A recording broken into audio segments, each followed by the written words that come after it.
Hello प्यारे प्यारे बच्चों, कैसे हो? सब बढ़िया? अच्छा, कोई बताता नहीं है मेरे को सब कैसे हैं? कमेंट सेक्शन में बताया करो क्या हाल चाल हैं, कैसे हो।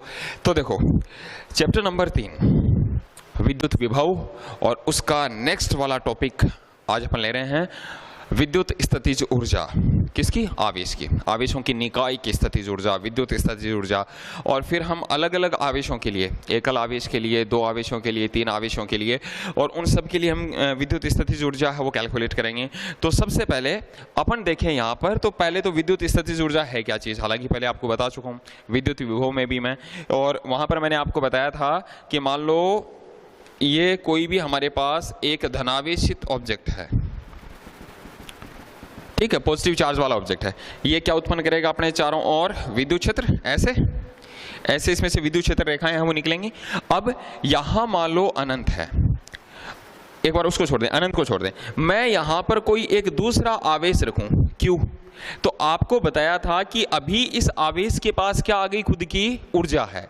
क्योंकि जैसे ही आप उस आवेश को यहां पर रखोगे तो इधर वाला ये जो पॉजिटिव वस्तु है ये इस आवेश को इधर धक्का देगी, और इधर धक्का देगी तो ये वाला आवेश इधर गति करेगा। आवेश गति करेगा मतलब अभी इसके पास ऊर्जा है। कौन सी ऊर्जा है? विद्युत स्थितिज ऊर्जा है। कहां से आई? ये वाला प्लस इस वाले प्लस को प्रतिकर्षित करेगा, प्रतिकर्षित करेगा तो ये गति करेगा। अब गति करेगा मतलब इसके पास ऊर्जा है, वो ऊर्जा आई कहां से?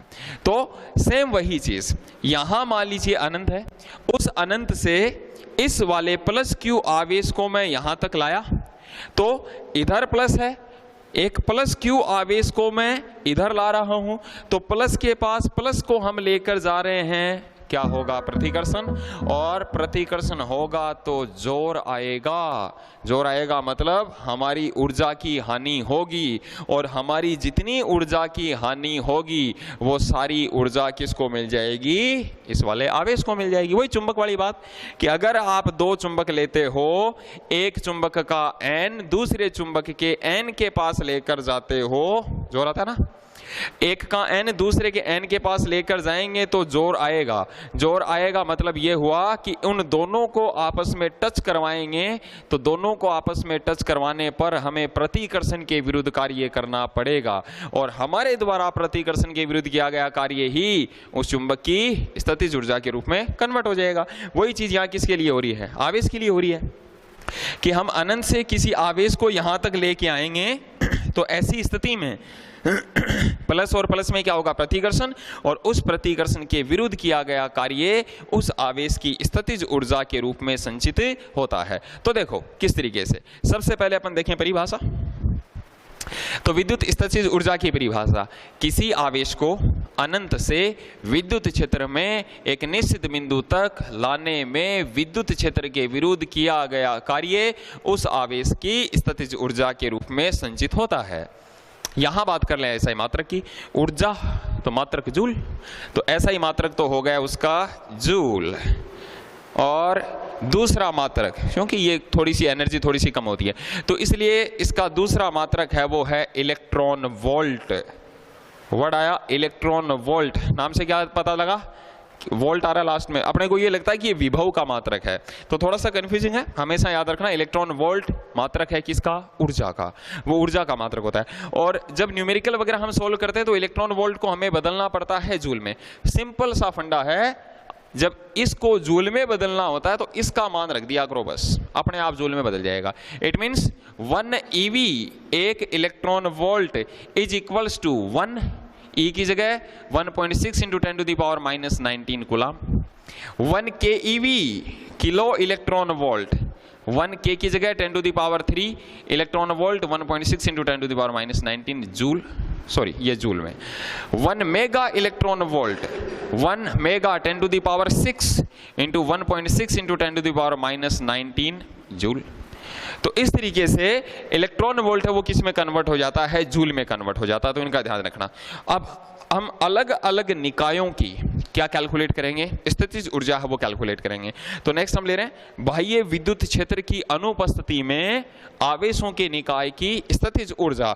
और सबसे पहले मैं ले रहा हूं एक आवेश के लिए, एकल आवेश के लिए। देखो किस तरीके से, कि ये साहब हमें कोई निर्देशांक तंत्र दे दिया, इस निर्देशांक तंत्र में यहां एक बिंदु दे दिया और उस बिंदु पर बाह्य विद्युत क्षेत्र की पहले से वहां पर किसी प्रकार का कोई विद्युत क्षेत्र नहीं है, तो वहां पर शुरुआत में कोई विद्युत क्षेत्र नहीं है, तो शुरुआत में वहां पर कोई विद्युत विभव भी नहीं है।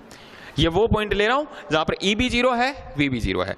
अब हमें क्या करना है, एक आवेश को Q को कहां से लेके आना है, अनंत से लेके आना है।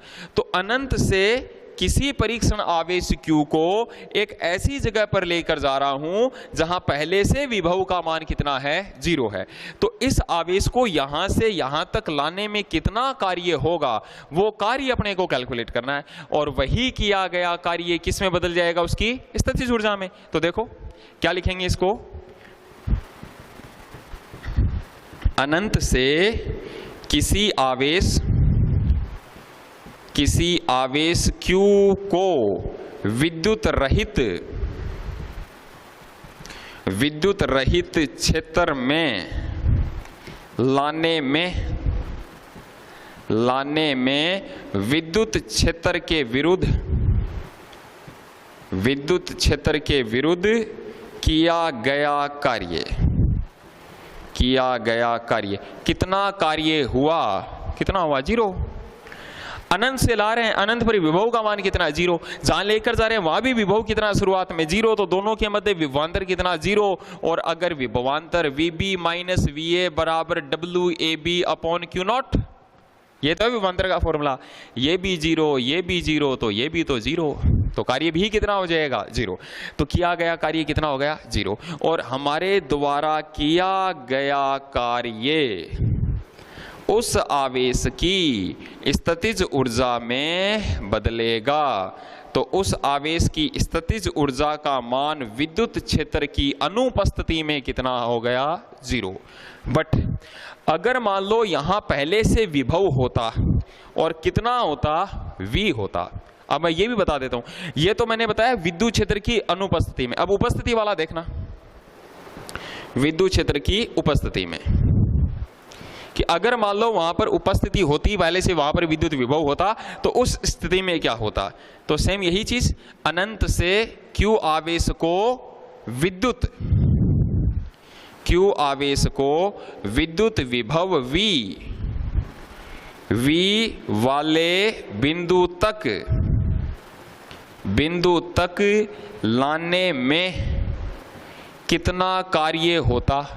तो क्या लिखते हैं, कहां तक लेके जा रहे हैं, मान लो ये बिंदु P है, P कहां से लाए थे, अनंत से, तो बिंदु P का विभव VP माइनस अनंत का विभव, ये तो हुआ विभवांतर दोनों के बीच में, जहां लेके जा रहे हैं वो माइनस जहां से ला रहे हैं वो, W अपॉन जिसको लेकर जा रहे हैं वो Q।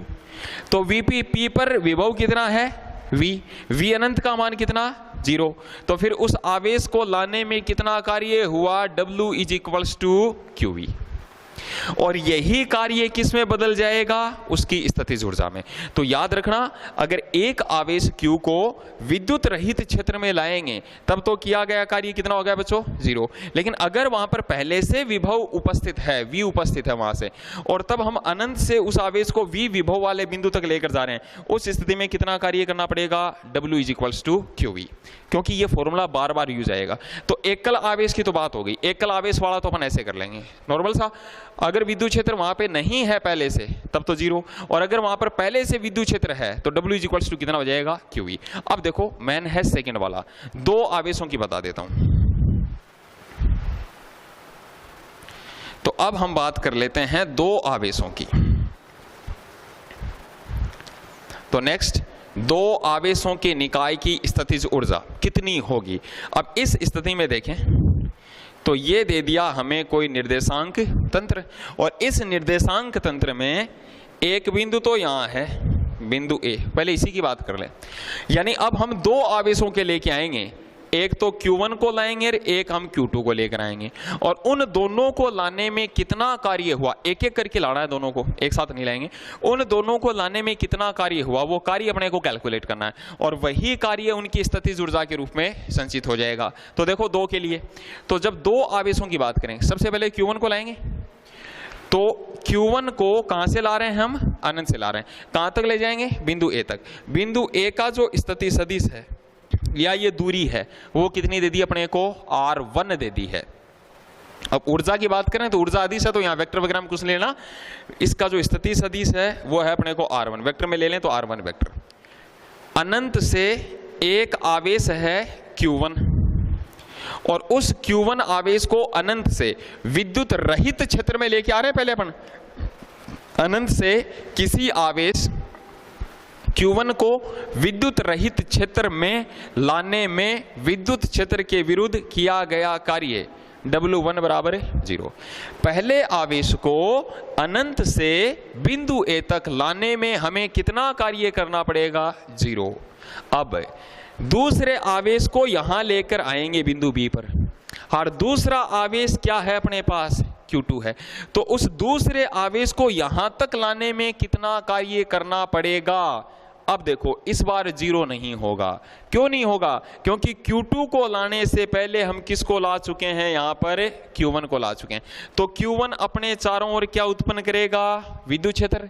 तो विद्युत क्षेत्र उत्पन्न करेगा तो विद्युत विभव भी उत्पन्न होगा। कहने का मतलब जब हम Q1 को यहां पर लेकर आए थे उस टाइम पर यहां विभव का मान कितना था? 0 था।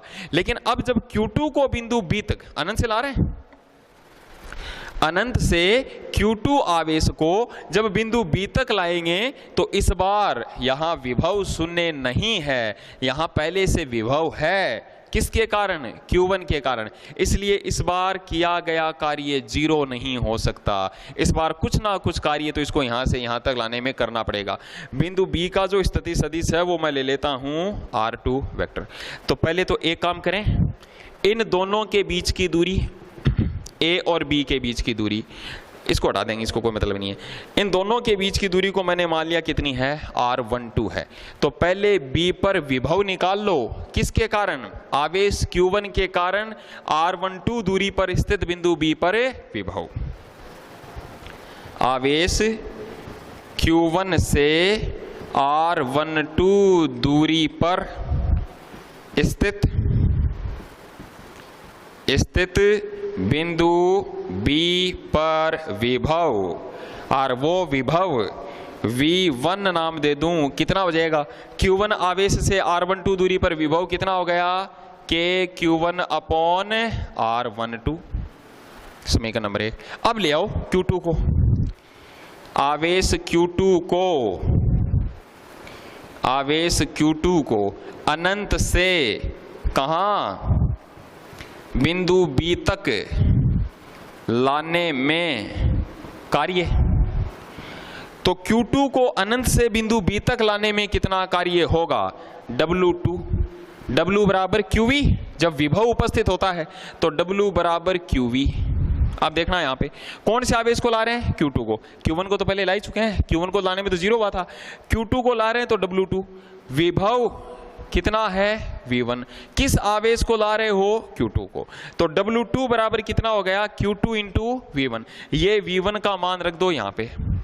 तो दूसरे आवेश को लाने में कार्य W2 is equals to Q2 और V1 की जगह क्या पुट कर दें?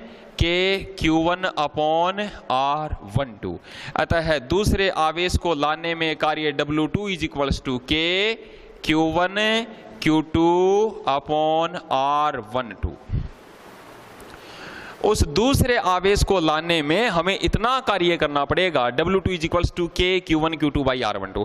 अब अपने को दो आवेशों की निकाय की ऊर्जा चाहिए, अतः है दो आवेशों के निकाय की स्थितिज ऊर्जा। तो दो आवेशों के निकाय की स्थितिज ऊर्जा किया गया कुल कार्य W is equals to W1 plus W2। यही कार्य तो ऊर्जा में कन्वर्ट होगा। तो W इज इक्वल्स टू, पहले आवेश को लाने में कार्य 0, दूसरे को लाने में कितना हुआ? KQ1 Q2 upon R12। तो W या फिर U ऊर्जा ही है, ये कार्य है। तो दो आवेशों के निकाय की स्थितिज ऊर्जा का फॉर्मूला ये होता है। U इज इक्वल्स टू के Q1 Q2 बाई R12 या एक बार R। अब देखो F कूलाम बल का फॉर्मूला के Q1 Q2 by R square. विद्युत क्षेत्र की तीव्रता का फॉर्मूला E बराबर है के क्यू बाई आर स्क्वायर। विद्युत विभव का फॉर्मूला के क्यू बाई आर और स्थितिज ऊर्जा का फॉर्मूला के Q1 Q2 बाई आर। इनमें कंफ्यूज नहीं होना है। F इज इक्वल्स टू के Q1 Q2 by are square. बिंदु बतावेश के कारण विद्युत क्षेत्र की तीव्रता के क्यू बाई आर स्क्वायर। विद्युत विभव के क्यू बाई आर। स्थितिज ऊर्जा के Q1 Q2 बाई आर। अब चलते हैं अपन, ये तो किसकी हो गई, दो आवेशों की निकाय की। अब अपन बात करें तीन की, तो दो आवेशों की निकाय की स्थितिज ऊर्जा का फॉर्मूला हो गया ये। अब यहीं इसी में देख लेते हैं अपन तीन की। तो तीन आवेशों की निकाय की स्थितिज ऊर्जा, अब तीन को ले आएंगे, Q1 को ले आएंगे, Q2 को ले आएंगे, Q3 को ले आएंगे। तो देखो दो को तो ला ही चुके हैं, पहले आवेश को लाने में कार्य 0, दूसरे आवेश को लाने में इतना कार्य हुआ। अब तीसरे आवेश को यहां ला रहे हैं बिंदु C पर, और बिंदु C का जो स्थिति सदिश है वो कितना दे दिया अपने को, R3 वेक्टर दे दिया। बिंदु C का स्थिति सदिश है वो R3 वेक्टर है। यहां हम किसको लाएंगे, Q3 को लाएंगे। कहां से लाएंगे, अनंत से लाएंगे। तो दूरी की जरूरत पड़ेगी, A और C के बीच की दूरी, Q1 और Q3 के बीच की दूरी हो गई R13। Q2 और Q3 इन दोनों के बीच की दूरी हो गई R23, और Q1 और Q2 के बीच की दूरी कितनी हो गई, R12। स्टेप वाइज स्टेप चलना है। सबसे पहले Q1 को लाएंगे तो वहां शुरुआत में विभव 0 है, तो पहले आवेश को लाने में कार्य 0। फिर Q2 को लाएंगे, Q2 को यहां लाना बिंदु B पर, तो Q2 को लाने से पहले हम Q1 को ला चुके हैं। तो यहां पहले तो विभव निकालना पड़ेगा कि वहां विभव कितना है Q1 के कारण, वो कितना था के Q1 बाई R12। फिर दूसरे आवेश Q2 को अनंत से B तक लाने में कितना कार्य हुआ, इतना। अब लाएंगे तीसरे को, तीसरे आवेश Q3 को लाना है कहां, बिंदु C पर। कहां से लाना है, अनंत से लाना है। तो ऐसी स्थिति में अपने को पता है 0 तो होना ही नहीं है। क्यों नहीं होगा, क्योंकि C पर Q3 को लाने से पहले हम दो आवेशों को ला चुके हैं, Q1 को भी ले आए, Q2 को भी ले आए। तो अब यहां विभव उत्पन्न होगा कितने आवेशों के कारण, दो के कारण। किस किस के कारण, Q1 और Q2 के कारण। कहने का मतलब बिंदु C पर इन दो आवेशों के कारण विभव उत्पन्न होगा। पहले उस विभव को कैलकुलेट कर लो, यहां तक सेम रहेगा, कोई दिक्कत नहीं है इसमें, W2 तक सेम। अब विभव निकाल लें, आवेशों Q1 तथा Q2 के कारण बिंदु C पर विभव। तो बिंदु C पर कितना विभव उत्पन्न होगा वो देखो, V2 नाम दे दें। तो सबसे पहले तो Q1 आवेश से R13 दूरी, Q1 आवेश से R13 दूरी पर विभव के Q1 अपॉन R13। Q2 आवेश से R23 दूरी पर विभव क्या हो जाएगा, के Q2 अपॉन R23। उन दोनों आवेशों के कारण C पर विभव निकाल लिया, तो ये V2 हो गया। अब आवेश, अब ले आएंगे आवेश Q3 को, तो आवेश Q3 को अनंत से बिंदु C तक लाने में कार्य।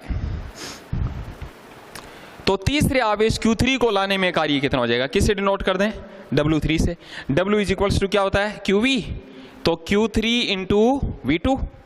भाई किसको ला रहे हैं, Q3 को। वहां विभव किसके कारण है, दोनों के कारण, उसको क्या नाम दिया अपन ने, V2।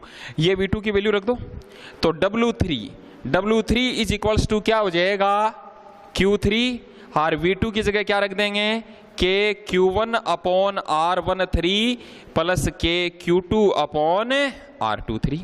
इसको इससे मल्टीप्लाई करवा दो, तो W3 इज इक्वल्स टू के Q1 Q3 upon R13 plus के Q2 Q3 अपॉन R23। ये हो गया तीसरे आवेश को लाने में किया गया कार्य। अब ये W3 आ गया।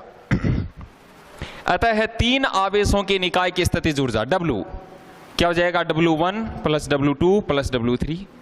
तो W is equals to, W1 कितना है 0, W2 की वैल्यू कितनी निकाली थी, के Q1 Q2 upon R12 plus W3 ये रहा के Q1 Q3 upon R13 plus के Q2 अपॉन R23। अतः है 3 आवेशों के निकाय की स्थितिज ऊर्जा किया गया कुल कार्य, तो 3 आवेशों के निकाय की स्थितिज ऊर्जा W या फिर U कितनी हो जाएगी बच्चों, के Q1 अपॉन R12 प्लस के Q3 अपॉन R13, या सीरियल वाइज ले लो, पहले क्या आ गया 1 2, अब आगे वाले 2 ले लो, के Q3 अपॉन R23, अब आगे वाले के Q1 अपॉन R13 या 13 ले लो, कैसे ले लो, गुणा ही तो है, के Q3 अपॉन R13। तो सबसे पहले 1 2 2 3 फिर 1 3 या फिर 3 1। यह है 3 आवेशों के निकाय की स्थितिज ऊर्जा का फॉर्मूला।